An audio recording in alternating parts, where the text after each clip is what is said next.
राम राम जी सारिया ने मैं तारा साथी मोहित पुनिया बताम सारे का जॉब स्टार यूट्यूब चैनल पर दोपहरी का टाइम है फिर तो स्वागत करूँ हूँ। तो भाई ESIC कर्मचारी राज्य बीमा निगम गवर्नमेंट जॉब है, नई भर्ती आ गई है 2023 के अंदर, 10वीं पास है, ठीक है, और 17,710 पद हैं। खास बात देखो कितनी बम्पर मात्रा के अंदर वैकेंसी है। आज के युग में अगर 17,710 वैकेंसी आ जाए तो गजब ढह जाए भाई। CGL का मैं कौन आंधी लोग तरसा वैकेंसी खातर 17,710 वैकेंसी बहुत बम्पर मात्रा के अंदर है। फार्म कब से भरे जाएंगे, परीक्षा तिथि तारीख कब है, कितनी उम्र मांगी गई है इसके अंदर, तनख्वाह कितनी 40,000 के पास है, सिलेबस क्या रहेगा, तैयारी कैसे करनी है, एग्जाम पैटर्न क्या, सारा का सारा मामला आपको आज की वीडियो के अंदर सबका सब समझाऊंगा जमा डिट्टो। ठीक है, ध्यान से देख लेना। कर्मचारी राज्य जो बीमा निगम आप लोग नेट पर भी सर्च कर सको, उनके द्वारा भर्ती निकाली गई है। सरकारी जॉब है, कदम समझो प्राइवेट कंपनी का द्वारा है। ठीक है, देखो भाई सबसे पहले देखो क्या नोटिफिकेशन इसका 19 अक्टूबर को इसका नोटिफिकेशन आया भाई। इसका नोटिफिकेशन आपका 19 अक्टूबर 2023 को आया है।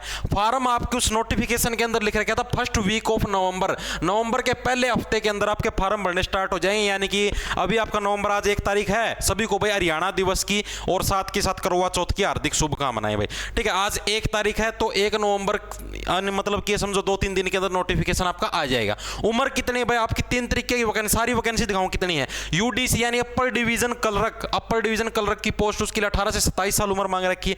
MTS मल्टीटास्किंग स्टाफ 18 से 25 साल उम्र है। SSO सिक्योरिटी ऑफिसर है, इनकी 18 से 30 साल उम्र है। फीस कितनी है? जनरल कैटेगरी की जो फीस है वो आपकी 500 रुपए रहेगी, और बाकी जितनी भी अन्य कैटेगरियां बचगी और जो महिलाएं बचगी, जो मादाएं बचगी, उनकी जो फीस है वो आपकी कितनी 250 रुपए रहेगी। जितने भी नर कैंडिडेट हैं नरों की फीस 500, और जितनी मादा और वगैरह वगैरह कैटेगरी बचगी, जो भी मतलब कि जनरल के अलावा जो भी कैटेगरियां बचगी हैं, ठीक है, उनके लिए क्या आपकी 250 रुपए फीस है। ये आपका सारा प्रोसीजर रहेगा। अब देखो आगे क्या क्या वैकेंसी कौन कौन सी है। ये आपकी वैकेंसी है MTS की वैकेंसी है मल्टीटास्किंग स्टाफ, जो आपकी 10th बेस के ऊपर है। टोटल इसकी 3,341 पद हैं। कोई भी 10वीं पास नर हो या मादा सारे के सारे इसके अंदर फॉर्म भर सको। अगर आप नर हो तो भी फॉर्म भर सको और मादा है आप तो भी फॉर्म भर सको। MTS 10वीं पास। उसके बाद लोअर डिवीजन क्लर्क के 3 तरीके की पोस्टें होती हैं। एक लोअर डिवीजन जो कि सबसे नीचे वाला तली वाला है, फिर उसका प्रमोशन होता है तब वो बनता है अपर डिवीजन क्लर्क, और उसके बाद फिर प्रमोशन बढ़ता है तब वो बनता है हेड क्लर्क, जिसको असिस्टेंट के नाम से जाना जाता है। ठीक है, ऑफिस असिस्टेंट भी बोलते हैं कई बार। तो लोअर डिवीजन क्लर्क की आपकी 1923 वैकेंसी है आपकी। 12वीं पास इसके लिए योग्यता है, 12वीं पास प्लस कंप्यूटर की नॉलेज भी आपको होनी चाहिए।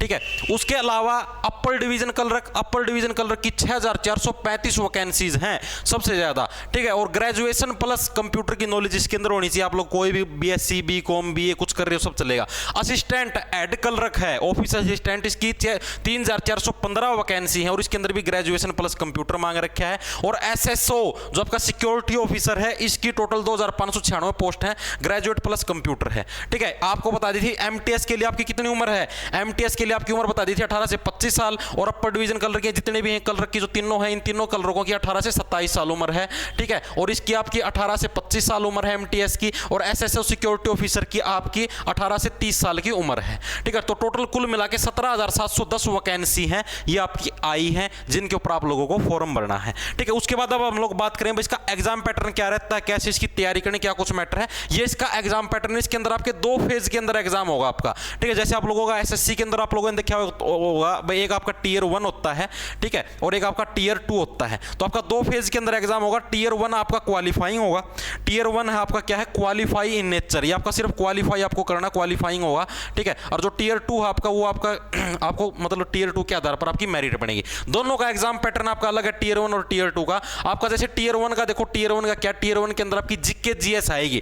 टोटल इसके 25 क्वेश्चन आएंगे GK GS के। ठीक है, और मार्क्स कितने हैं? 50 नंबर, यानी कि 1% आपका 2 नंबर का, जिस टाइप से आपका CGL के अंदर होता है 1% 2 नंबर का, उसी टाइप से इसके अंदर 25 क्वेश्चन आपके 50 नंबर के।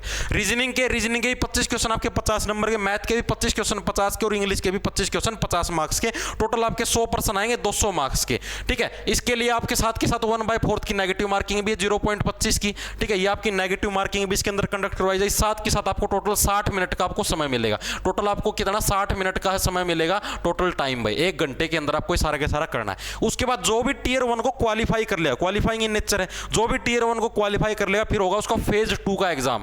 फेज 2 के अंदर क्या है, सेम यही रहेंगे, चारों सब्जेक्ट आपके सेम टू सेम यही आएंगे, बस इनकी मार्किंग चेंज हो जाएगी। भाई यहां पर पहले 25 क्वेश्चन आने लग रहे थे, फेज 2 के अंदर आपके 50 क्वेश्चन आएंगे, जीके जीएस के 50 क्वेश्चन और एक पर्सन आपका 1 नंबर का होगा। एक पर्सन आपका कितने नंबर का होगा, 1 नंबर का होगा, यानी कि 50 मार्क्स का। ठीक है, मार्क्स आपके वही सेम रहेंगे 200 मार्क्स, क्वेश्चन आपके चेंज हो जाए, मतलब जो मार्किंग है वो चेंज हो जाएगी। पहले आपका 1 पर्सन 2 नंबर का था, फेज 2 के अंदर आपका 1 पर्सन 1 का। इसी टाइप से रीजनिंग के भी आपके 50 क्वेश्चन 50 नंबर के, मैथ में 50 क्वेश्चन 50 नंबर के, और आपके इंग्लिश के अंदर भी 50 क्वेश्चन 50 नंबर के। टोटल आपके 200 क्वेश्चन आएंगे और आपके 200 नंबर के आएंगे। ये आपका फेज 2 का एग्जामिनेशन रहेगा। सेम टू सेम वही आपको टाइम पीरियड है, और वही आपका क्या मतलब टाइम पीरियड शायद इसका चेंज है, वो मैंने एग्जैक्ट देखा नोटिफिकेशन के अंदर, वो आपको बता दूंगा।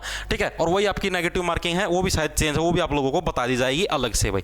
ठीक है, ये इसका एग्जाम पैटर्न और सारा का सारा सिस्टम रहेगा। अब बात करते हैं तैयारी कैसी करनी, क्या कुछ सिलेबस क्या है। सिलेबस जो आपका एसएससी लेवल का जो एग्जाम होता है ना, वही सिलेबस, इसका बैंकिंग वाला सिलेबस नहीं है। जो भी एसएससी लेवल के अंदर जो आपकी जीके जीएस आती है वही जीके जीएस इसके अंदर आएगी। जो रीजनिंग आपकी एसएससी के अंदर आती है वही रीजनिंग इसके अंदर आएगी। जो मैथ आपका एसएससी के अंदर आता है वही मैथ इसके अंदर आएगा। जो इंग्लिश आपके एसएससी के अंदर आती है सेम टू सेम वही सिलेबस और वही सारा का सारा सिस्टम है।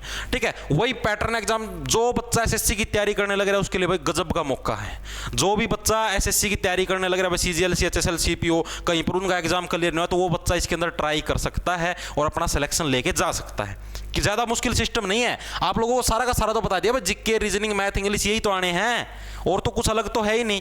ठीक है, जिसकी तैयारी हो चुकी है, जो एसएससी की तैयारी है, जिसकी तैयारी हो चुकी है वो मॉक टेस्ट लगा सकता है डायरेक्ट। ठीक है, ये आपका एग्जाम पैटर्न रहेगा सिंपल सा। और ये आपकी वैकेंसीज हैं अलग अलग, आपकी मर्जी। लोअर डिवीजन कलर की इसकी पे स्केल बता देता हूं। लोअर डिवीजन कलर की बेसिक पे कितनी होती है, 19,900 इसकी बेसिक पे होती है। मतलब कि जिस टाइम आप लोग लगोगे आपको इन हैंड 22 से 23,000 रुपए सैलरी मिलेगी लोअर डिवीजन कलर के लिए। अपर डिवीजन कलर की 25,500 बेसिक पे होती है, 25,500 लगोगे। लगने के बाद 29 या 30,000 रुपए आपकी बेसिक पे होगी, लगते ही इन हैंड आपको 29-30,000 रुपए मिले। असिस्टेंट की आपकी 35,500 बेसिक पे होती है, 35,500। ठीक है, 35,500 मतलब कि लगते ही आपको मोटा मोटे 38-39,000 आपके हाथ में इन हैंड सैलरी मिलेगी। ठीक है, एमटीएस की आपको पता 18,800 होती है, शायद कुछ 18,800 होती है, 18,900 कुछ इतनी होती है इसकी बेसिक पे। लगते आपको 21-22,000 के आठ बड़ तनख्वाह मिलेगी आपकी एमटीएस की। ठीक है, एसएसओ की शायद मैंने देखी नहीं, चेक करके आप लोगों को मैं बता दूंगा एसएसओ की कितनी सैलरी है। ये इनकी सैलरी रहेगी, सैलरी का सिस्टम रहेगा। ठीक है, सबकी अलग अलग सैलरी। सबसे ज्यादा सैलरी असिस्टेंट की, ऑफिस असिस्टेंट जो कि एड कलर की पोस्ट है,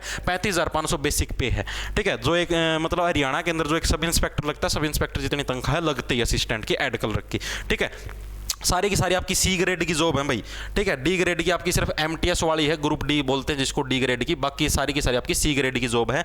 तो जो भी बच्चा इंटरेस्टेड हो फॉर्म भर सकता है। ठीक है, आप लोगों को जो भी मतलब पूरा जो नोटिफिकेशन आया है ना, ये आपको अपना जो टेलीग्राम चैनल @J छोटे अक्षर में ARGT जे टारगेट नाम था। ठीक है, उधर आपको 1 लाख सब्सक्राइबर मिल जाए, मेरी फोटो लगी हुई मिलेगी। जे टारगेट कैपिटल J @ लिखना टेलीग्राम में @J T छोटे अक्षर में ARGT जे टारगेट नाम था टेलीग्राम चैनल पा होगा, उधर उसको जाके ज्वाइन कर लेना। उधर आपको है ये एज इट इज पूरा जो भी नोटिफिकेशन आया है ESIC की तरफ से, कर्मचारी राज्य जो बीमा निगम है इनकी तरफ से, एज इट इज आपके पास नोटिफिकेशन डाल दिया जाए। नवंबर के फर्स्ट वीक के अंदर आपके फार्म भरने स्टार्ट हो जाए, यानी इसी वीक के अंदर आपके फार्म भरने भी स्टार्ट हो जाएंगे भाई। ठीक है, यही सूचना आप लोगों को देनी ही, सारा बता दिया। सिलेबस क्या है, एज कितनी, सैलरी कितनी है, एग्जाम डेट, फार्म डेट सब बता दिया है। ठीक है, अब मन लगा के तैयारी कर लो इसका। आपका दिसंबर या जनवरी के अंदर आपकी इसकी परीक्षाएं हो जाएंगी। ठीक है, तो सारे राम राम, धन्यवाद। लड़ना ले लो, जो कमेंट करके बताना वीडियो कैसी लगी आप सभी को भाई।